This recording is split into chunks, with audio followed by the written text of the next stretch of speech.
Awak UAV mendeteksi kelompok infanteri yang mendekati posisi angkatan bersenjata Rusia dengan dukungan kendaraan tempur lapis baja. Untuk menghentikan mereka, diputuskan untuk menghancurkan para militan dengan artileri pasukan lintas udara. Dengan tembakan akurat howitzer D30 122 mm, musuh dihancurkan dan setelah menderita kerugian dengan sigap mereka mundur ke posisi semula.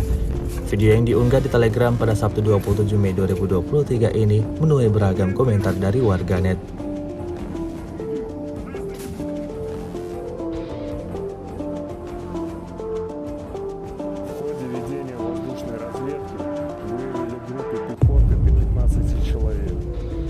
Боевые машины противника. При поддержке минометной батареи нанесли огневое поражение.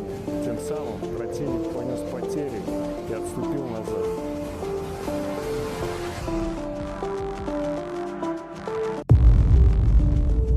Rusia melaporkan secara total 429 pesawat Ukraina dan 235 helikopter, 4.341 kendaraan udara tak berawak, 424 sistem rudal anti pesawat dieliminir sejak awal operasi khusus.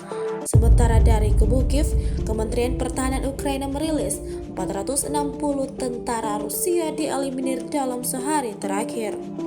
Total 205.720 prajurit Federasi Rusia meninggal sejak awal konflik hingga hari ke-457.